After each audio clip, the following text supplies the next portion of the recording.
Good morning. Good morning. आवाज जा रही है? क्या आवाज जा रही है मेरी?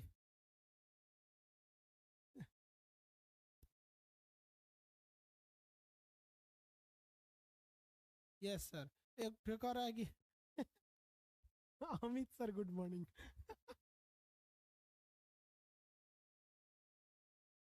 चलो ध्यान देखिए क्या लिख के भेज दिया गुड मॉर्निंग के जो। I am only Indian, not more. चलिए आते हैं अपने टॉपिक पे। कल आपको बंदर समुद्री तट वगैरह के बारे में बताए थे, हाँ? आज उसके आगे समझा देते हैं। आप भर लिए थे कि नहीं भरे थे सादा नक्शा में? भाई ये देखिए, ऑनलाइन में हम आपका सादा नक्शा तो चेक नहीं कर सकते, आपको ईमानदारी से भरना पड़ेगा। 1 रुपया प्रिंट करके लगा सकते हैं उसको। देखो भाई, अब हमें आपको समुद्री तट रेखा ये बताइए, यह रेखा क्या कहलाएगी? इस रेखा का नाम बताइए। इस रेखा का नाम क्या होगा? क्या कहलाएगी यह रेखा?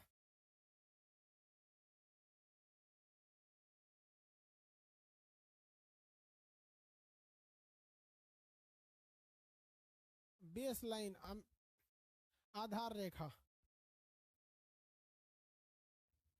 ये वाला 1 नंबर क्या कहलाएगा? 2 नंबर क्या कहलाएगा? ये 3 नंबर क्या कहलाएगा? और ये 4 नंबर क्या कहलाएगा? एक ही कमेंट में सारा बताएंगे आप लोग, तो हम आगे बढ़ेंगे, अदरवाइज नहीं बढ़ेंगे।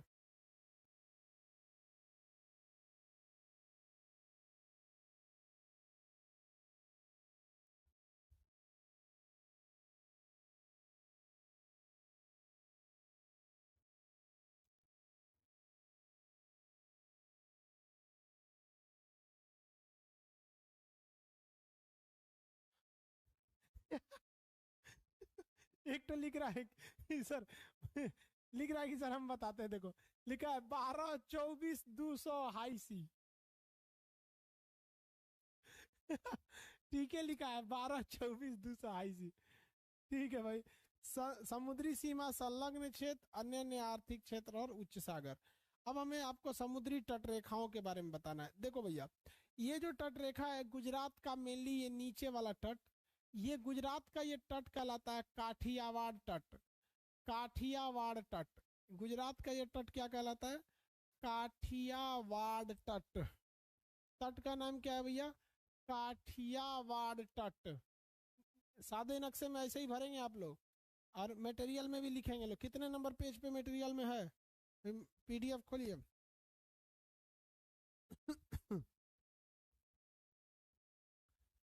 काठियावाड़ तट 71 नंबर पेज पर। 71 नंबर पेज पर है काठियावाड़ तट। 71 नंबर वहां पे। ये महाराष्ट्र और गोवा दोनों इसमें आते हैं, याद रखिएगा।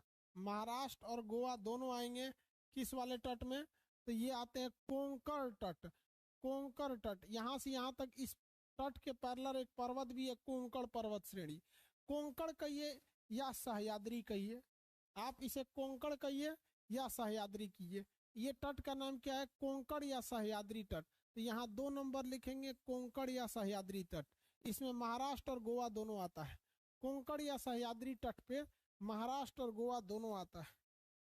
कोंकण या सह्याद्री तट पर महाराष्ट्र और गोवा दोनों आता है।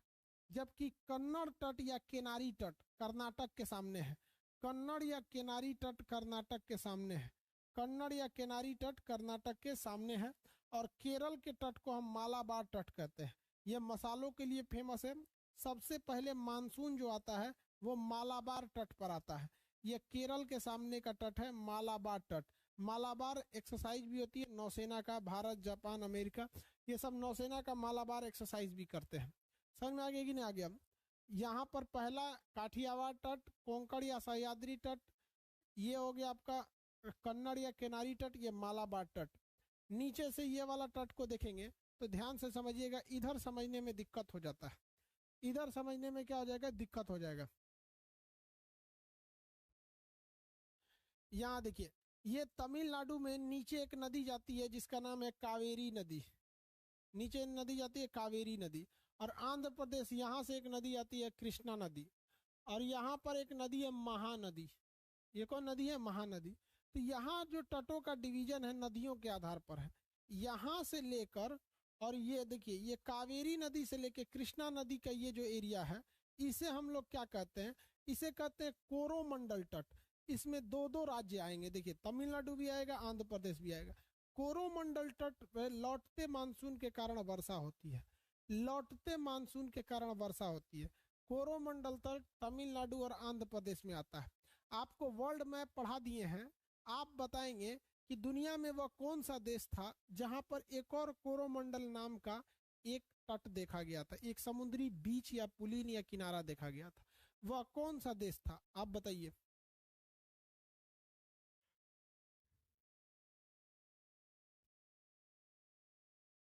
ऑस्ट्रेलिया गलत। New Zealand, very good. New Zealand, Saurabh Kumar, New Zealand, very good, सब लोग का सही, न्यूजीलैंड में। तो ये हो गया आपका कोरोमंडल तट, कोरोमंडल तट। अब ये जो नदी है ये नदी है आपकी कृष्णा नदी। अब ये कृष्णा नदी से लेकर उड़ीसा के महानदी के बीच में, उड़ीसा में सबसे फेमस नदी है महानदी, तो उड़ीसा की महानदी के बीच ये जो नदी बह रही है उड़ीसा के महानदी के बीच में, ये इस तट के बीच को हम लोग कहते हैं उत्तरी सरकार का तट। उत्तरी सरकार का तट, देखिए इसको सरकार से कोई लेना देना नहीं है, ये बस इसका नाम है उत्तरी सरकार का। हमारे यहाँ एक आदमी है पोलदार, पोलदार समझते हैं? ट्रक में से गेहूं चावल उतरता है तो उतरता है, वही पीठ पे लेके उतारा जाता है, तो उसको उसको हम लोग के यहाँ रीजनल लैंग्वेज में उसे पोलदार कहा जाता है, उठा के इधर से उधर सामान। उसका नाम है भारत सरकार, उसको कोई बुलाता है भारत सरकार। अब बताओ भैया, वो है पोलदार, नाम रख ले भारत सरकार। एक तो और उसी के साथ पोलदार का वो भी काम करता है, उसका नाम है वकील। वो वकील नहीं है, उसका नाम है वकील। तो दोनों मिलके सामान उठाते हैं, एक एक का नाम है भारत सरकार, एक तो का नाम है वकील। और जो वकील है वो अपने बेटा का नाम बैरिस्टर रख ले। ऐसा ऐसा नाम होते हैं सब भाई। अब क्या कीजिएगा, तो इसमें नाम से मत जाइएगा, ये पॉलिटिकल नहीं है। जैसे हमारे नाम को लेके कैसे हो जाता है, अमित सिंह कभी कुछ जालिम खान,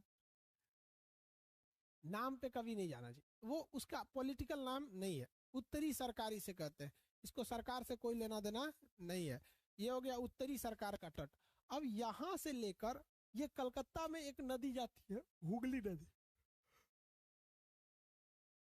ये हुगली नदी तक जो जाता है इसका नाम है उत्कल तट। इसका नाम क्या है? उत्कल तट। ये ओडिशा में है, समझ में गया? तो ओडिशा में ये ऊपर वाला हो गया उत्कल तट, ये पश्चिम बंगाल में टच कर जाएगा। ये उत्तरी सरकार का तट। तो ये 6 नंबर और ये 7 नंबर, ये आपको याद रहने चाहिए। एग्जाम में अक्सर पूछ देता है, इधर वाला नदियों के आधार पर और उधर वाला राज्यों के आधार पर। गुजरात के तट का नाम काठियावाड़ तट, गुजरात के तट का नाम गुजरात। अरे इधर बोल रहे हैं तो सोच रहा माइकों में सुनाई दे रहा है। गुजरात के तट का नाम काठियावाड़ का तट, गुजरात के तट का नाम काठियावाड़ का तट। महाराष्ट्र कोंकण या सह्याद्री, आप में से कितने लोग बता सकते हैं? इसको नक्शा को देख लीजिए ध्यान से, फिर हम आपसे सवाल पूछते हैं। ऐसे ही आपको सादे नक्शा में भरना है। ये नदी का नाम क्या हो जाएगा? के for Kaveri, K for Krishna, M for Mahanadi, M for Mahanadi, Mahanadi, M for Mahanadi. ये देख लिए। अब आपसे सवाल पूछते हैं।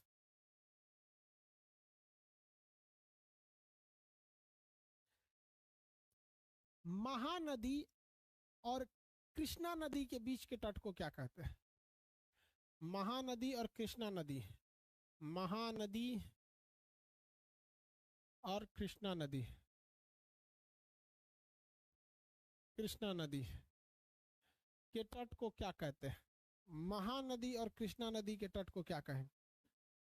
उत्तरी सरकार का तट, वेरी गुड, उत्तरी सरकार का तट। केरल के तट को क्या कहते हैं?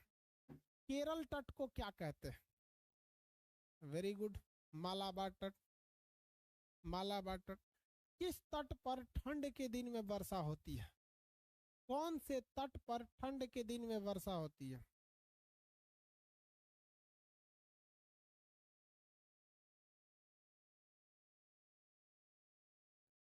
Coromandel, very good. कौन से तट पर लौटते मानसून के कारण चक्रवात आते हैं? कौन से तट पर लौटते मानसून के कारण चक्रवात आते हैं? हम वर्षा की बात नहीं कर रहे हैं, चक्रवात की कर रहे हैं। कौन से तट पर लौटते मानसून के कारण चक्रवात आते हैं?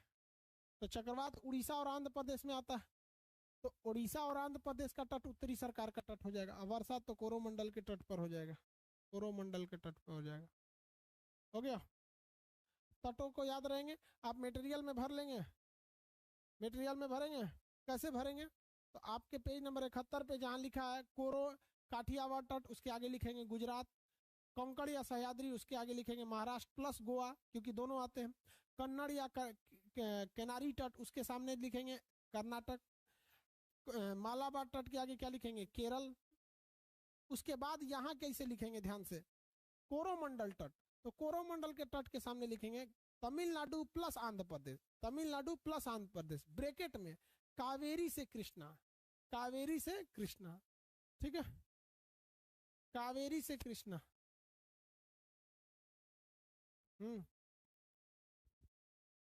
प्रणाम प्रणाम, हाँ बोलिए।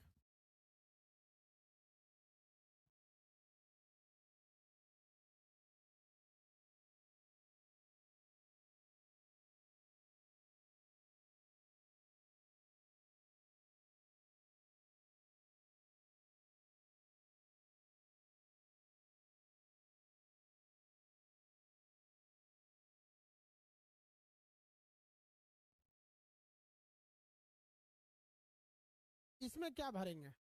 उत्तरी सरकार में Andhra Pradesh plus Orissa, Andhra Pradesh plus Orissa, bracket में महानदी से कावेरी, कृष्णा से महानदी। उसके बाद उत्तरी सरकार में क्या भरेंगे? सॉरी, उत्कल तट में ओडिशा प्लस पश्चिम बंगाल, ओडिशा प्लस पश्चिम बंगाल। ब्रैकेट में क्या लिखेंगे? तो ब्रैकेट में लिखेंगे महानदी, और ये नदी का नाम क्या है भैया? हुगली नदी, महानदी और हुगली नदी, ये भरेंगे। ठीक है, चलिए। इसके बाद कौन सा टॉपिक है? तटों से याद रखिएगा सवाल आते हैं।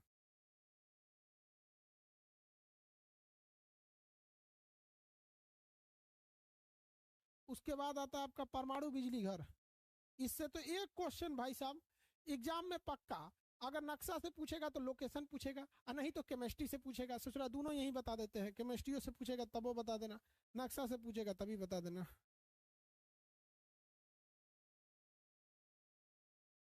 उसके बाद आपको बड़े बंदरगाह छोटे बंदरगाह बता देंगे। देखो भाई, परमाणु शक्ति गृह, न्यूक्लियर रिएक्टर। न्यूक्लियर रिएक्टर क्या होता है? एक ऐसा जगह जहां परमाणु से हम बिजली को तैयार करते हैं। परमाणु से हम किसको तैयार करते हैं? बिजली को तैयार करते हैं। उसे हम लोग कहते हैं न्यूक्लियर रिएक्टर। उसे क्या कहेंगे? Nuclear reactor, reactor. ऐसे चुरा क्या लिखा गया?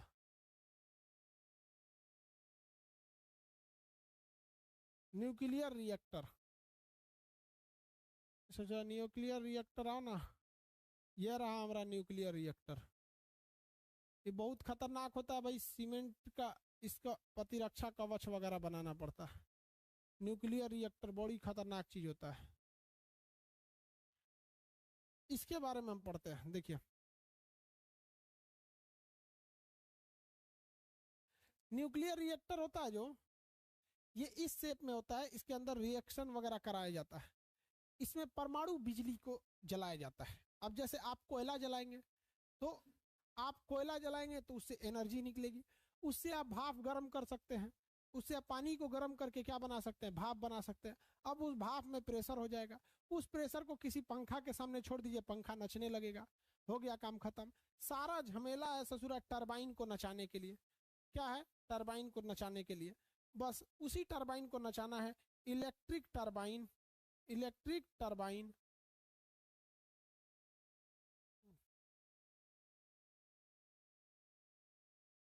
इलेक्ट्रिक टरबाइन बोलते हैं उसको। आ गया ससुरा।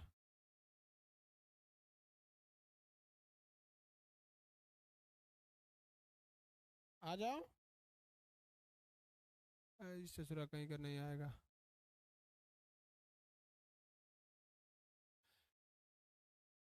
ये है इलेक्ट्रिक टरबाइन, इसको नचाइए, अब बिजली बनाइए। इलेक्ट्रिक टरबाइन को नचाइए और बिजली बना दीजिए। लेकिन इसको नचाने में नौ नतीजा हो जाता है, आदमी इतना हल्का तो होता नहीं इसको नचाना।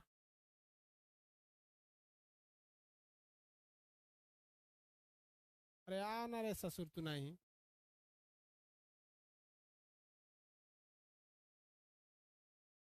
देखिए बाबू, ये जो इलेक्ट्रिक टरबाइन है इसको नचाना होता है, इसको नचाने से बिजली पैदा होती है। अब ये फिजिक्स में पढ़ाएंगे कि इसको टरबाइन को कैसे मैग्नेटिक फील्ड में नचाएंगे तो बिजली पैदा होगी। जनरेटर में भी यही काम होता है, बट जनरेटर में दो हिस्सा होता है। एक हिस्सा जो शांत रहता है वो टरबाइन वाला एरिया है, वहाँ आर्मरेचर घूम रहा होता है, और एक साइड में एक इंजन लगा होता है, वो इंजन डीजल से जलता है और पिस्टन को ऊपर नीचे करके फेंकते रहता है और इंजन को नचाते रहता है। लेकिन एक सिंपल सा टरबाइन आता है गैस टरबाइन, उसमें क्या होता है, मतलब स्टीम टरबाइन में, जैसे ये देखिए ये टरबाइन है, इस टरबाइन में इसके अंदर ये वाली मशीन लगी हुई है, ये घूमने वाली। अगर हम इसमें से स्टीम भाप देंगे तो ये भाप इतना तेज अंदर जाएगा कि इसको नचाते हुए इधर से ये भाप निकल जाएगा, ये भाप निकल जाएगा। आपको भी पता है भाप में कितना प्रेशर होता है, भाप में बहुत भयानक प्रेशर होता है। बस यही सिस्टम लगा दिया जाता है आजकल। क्या किया जाता है कि हमें जरूरत है भाप बनाने की, हमें जरूरत है क्या बनाने की, भाप बनाने की। तो अब आप पेट्रोल जला के पानी खोलाइए, कोयला जला के खोलाइए, या किसी भी तरह से पानी खोला के आपको क्या बनाना है, भाप। और अगर वो भाप बन गया तो उसे एक क्या करिए, एक पाइप के रास्ते से घुमा के लाइए, इस टरबाइन में लाइए, टरबाइन नाच जाएगा। अब सबसे ज्यादा पावर किस में होता है भैया, न्यूक्लियर में होता है, परमाणु रिएक्टर में होता है।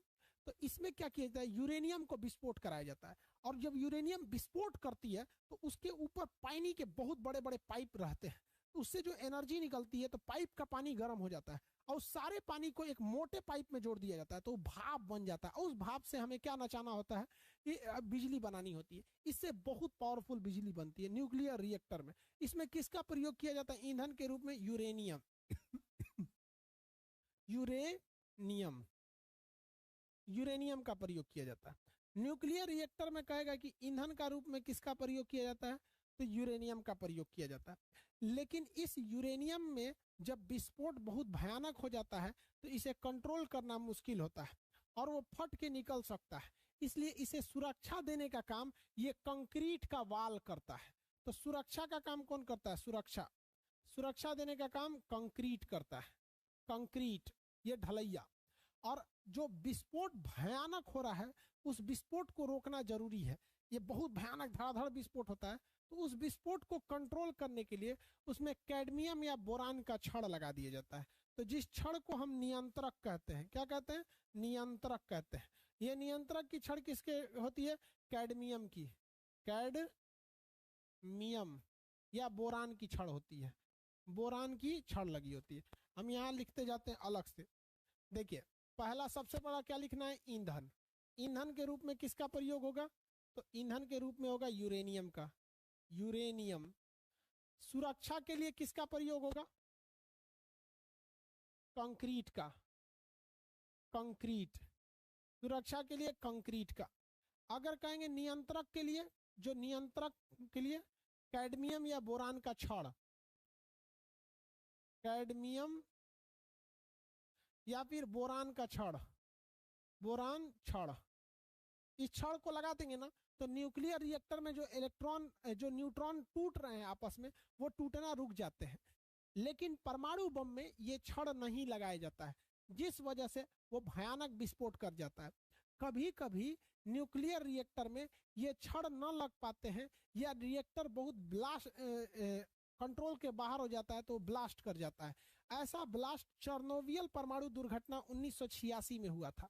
चेरनोबिल परमाणु दुर्घटना बिजली घर था, लेकिन किसी बिजली घर से अगर आप बस ये कैडमियम या बोरान की छड़ हटा लेते हैं तो वो परमाणु बिजली घर जो विस्फोट कर करके और बॉयलर की पानी को गर्म करके बिजली बना रहा था, अब वो परमाणु बिजली घर ब्लास्ट कर जाएगा परमाणु बम की तरह।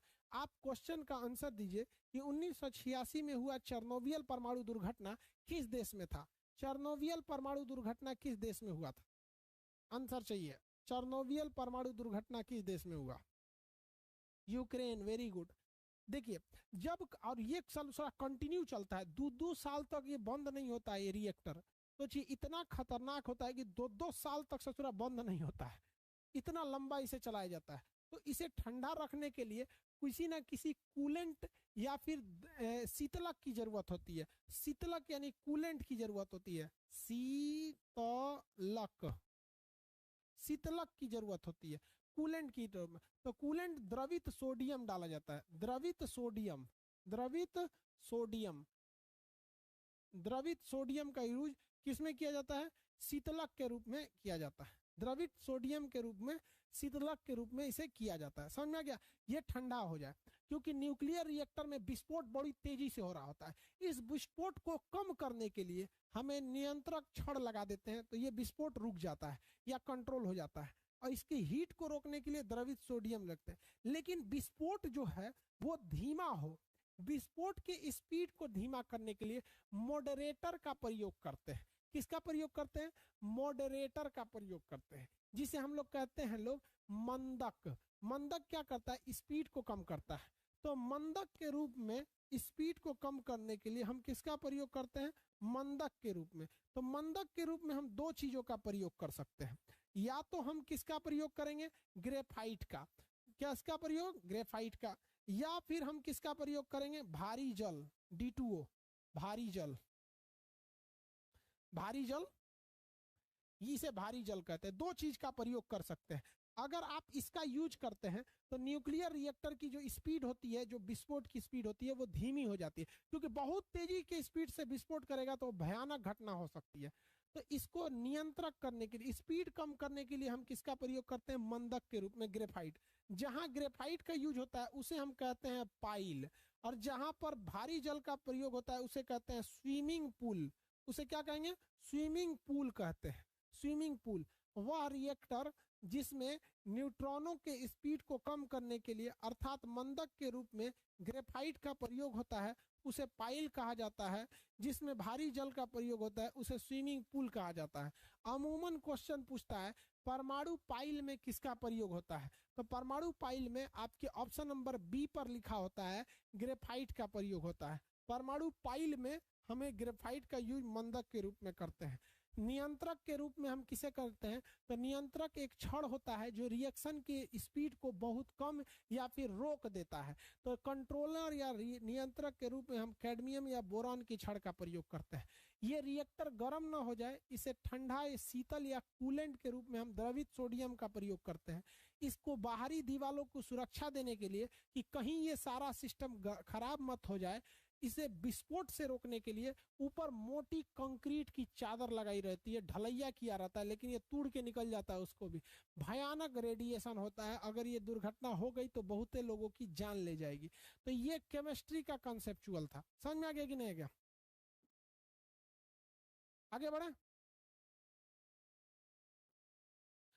मॉडरेटर और नियंत्रक में क्या अंतर है, समझिए ध्यान से, सुनिए। नियंत्रक जो होता है ये रिएक्शन को रोक देता है, रिएक्शन को रोक देता है।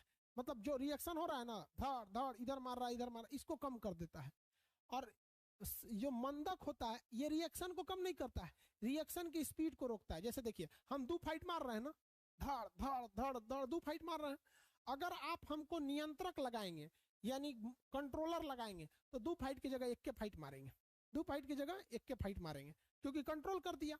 लेकिन अगर आप मंदक लगाते हैं, मंदक लगा देते हैं, दो फाइट मार रहे हैं, मंदक लगा देते हैं, तो हम हमारा बस स्पीड धीमा होगा। लो ऐसे ऐसे अभी मंदक है, अब पता चला कंट्रोलर लगा दिए तो धीमा कर देगा मंदक, पूरा कंट्रोलर लगा दिए, बंद हो गया यहाँ पर। तो कंट्रोलर रिएक्शन को धीमा करता है और मॉडरेटर रिएक्शन की स्पीड को धीमा कर देता है। ये सारी चीजें आपको मटेरियल में लिखने का जगह दिया है, साइड में उसको लिखिएगा। भारत का पहला परमाणु रिएक्टर कौन था? तारापुर। इसको साइड में लिख लीजिएगा, आपके मटेरियल में साइड में लिखने का जगह दिया है, मटेरियल में साइड में लिखने का जगह दे रखा है। अब आपको जगह याद रखना है कि भारत का पहला परमाणु रिएक्टर कहाँ लगाया गया था। भारत का पहला परमाणु रिएक्टर कहाँ लगा था? महाराष्ट्र के तारापुर में, 1972 अमेरिका के सहयोग से। पहला कौन सा, क्या लिखा है भैया? एक नंबर आपके मटेरियल में तारापुर, एक नंबर महाराष्ट्र के तारापुर में। 1 नंबर रिएक्टर लगा था महाराष्ट्र के तारापुर में, आपके मटेरियल में है या नहीं है? तो पहला 1 नंबर क्या लिखा है भैया? सबसे पहले क्या लिखा है? खाली हाथ दिया है भरने के लिए। तो जो खाली हाथ बनाया इस तरह भरने के लिए कलम लेके, उसमें क्या लिखेंगे? विखंडन अभिक्रिया। कौन सा? विखंडन अभिक्रिया, विखंडन क्रिया। बताइए परमाणु रिएक्टर में क्या होता है? विखंडन होता है। परमाणु रिएक्टर में विखंडन होता है। अब इसमें सीक्वेंस में दिया है, पहला 1 नंबर लिखा है नरौरा। तो भैया नरौरा उत्तर प्रदेश के बुलंदशहर में है। पहला परमाणु रिएक्टर उत्तर प्रदेश के बुलंदशहर में, क्या नाम है? नरौरा। क्या नाम है? नरौरा। अब राजस्थान के कोटा में है आपका रावत भाटा। राजस्थान के कोटा में है रावत भाटा। राजस्थान के कोटा में है रावत भाटा। राजस्थान के कोटा में है रावत भाटा। क्या नाम है? रावत भाटा। गुजरात में है कैगा। गुजरात में कौन सा है? ताप्ती नदी के किनारे कैगा, गुजरात में कैगा। महाराष्ट्र में है तारापुर। महाराष्ट्र में तारापुर। भारत का पहला रिएक्टर तारापुर। भारत का पहला रिएक्टर तारापुर। गोवा में कोई रिएक्टर नहीं है। कर्नाटक में है, यहाँ पर 5 नंबर ना होगा जी। कर्नाटक वाला कितना नंबर होगा? 5 नंबर होगा। यहाँ 5 नंबर होगा। कैगा, कर्नाटक में कैगा। गुजरात में काकरापारा है, सॉरी कैगा बोल दिए। गुजरात में क्या है? काकरापारा। गुजरात में काकरापारा। तो नरौरा कहाँ है? उत्तर प्रदेश। नरौरा बोलिए तो उत्तर प्रदेश। क्या हुआ भाई?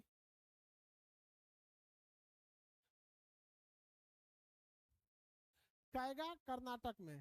कैगा कर्नाटक में। वह कौन सा राज्य है जहां सबसे ज्यादा परमाणु रिएक्टर हैं? तो तमिलनाडु में।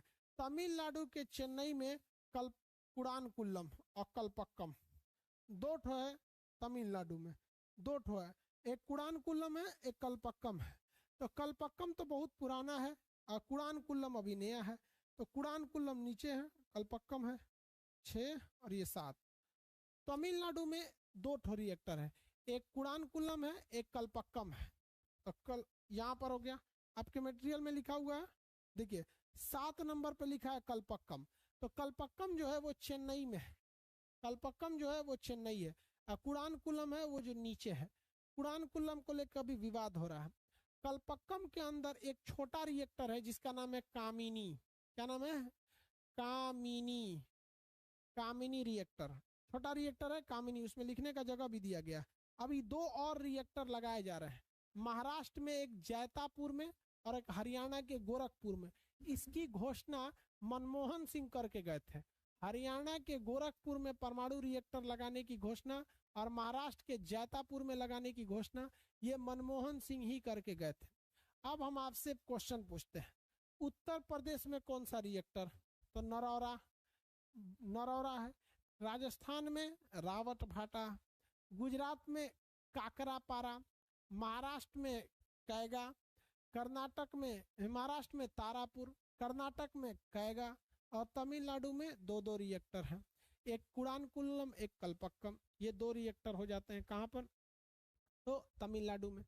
तमिलनाडु के कुड़ानकुल्लम जो पुराना वाला है और कुड़ानकुल्लम जो अभी नया है और कलपक्कम जो पुराना है, जो चेन्नई में कलपक्कम है उसमें एक अलग से छोटा रिएक्टर लगाया गया है जिसका नाम है इंदिरा गांधी रिएक्टर या फिर उसका नाम है कामिनी। कामिनी, कामिनी रिएक्टर नाम है। गोरखपुर हरियाणा में लगने वाला है, महाराष्ट्र के जैतापुर में लगने वाला है। अब ये कब लगेगा इसकी कोई गारंटी नहीं। आप अपना मटेरियल खोलिए, जो हम बोल रहे हैं उसको भरिए। मटेरियल खोलिए, जो बोल रहे हैं उसको भरिए। हम यहाँ लिखते चलते हैं, आपको भरते चलना है। मटेरियल खोलिएगा, भरिएगा। पहला क्या भैया? नरौरा। इसमें कुछ नहीं भरना है नरौरा में, केवल ऊपर लिख देना है ऐसे यूपी, बस हो गया। दूसरा रावत भाटा। रावत भाटा, रावत भाटा ये कहां पर है भैया? राजस्थान, राजस्थान। तीसरा काकरापारा। काकरापारा कहाँ पर है? गुजरात। इसमें भी कुछ नहीं लिखना है, तो जरा मीट क्यों रहा है रे? गुजरात। उसके बाद तारापुर। तारापुर में लिखना है तारापुर। देखिए तारापुर में लिखना है आपको, क्या लिखना है? महाराष्ट्र। एमएच से महाराष्ट्र। 1972 1972 भारत का प्रथम, भारत में फर्स्ट था। किसके सहयोग से? यूएस के सहयोग से। किसके सहयोग से इसे बनाया गया था? यूएसए के सहयोग से बनाया गया था। यूएसए के सहयोग से बनाया गया था। उसके नीचे क्या है? कैगा। कैगा में कर्नाटक लिख लेना और कुछ नहीं। 5 नंबर कैगा। कैगा में क्या लिखना है? कर्नाटक। कर्नाटक। उसके बाद 6 नंबर क्या है? कुडानकुल्लम। कुडानकुल्लम तमिलनाडु।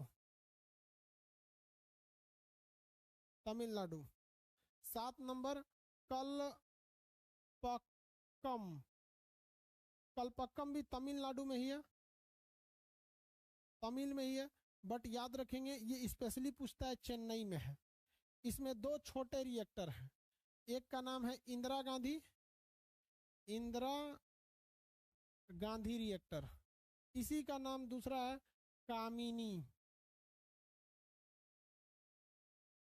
इसका नाम कामिनी है।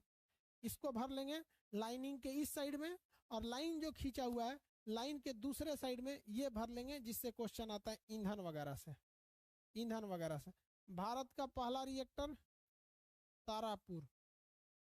भारत का पहला रिएक्टर तारापुर। भरिए भरिए भरिए भरिए इसको, भर लेंगे ना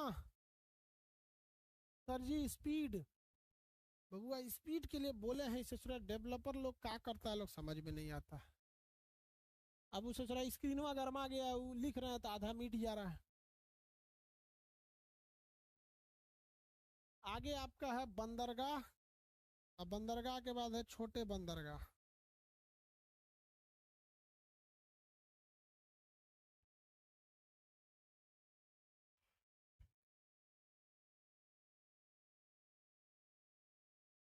बंदरगाह के बाद छोटे बंदरगाह।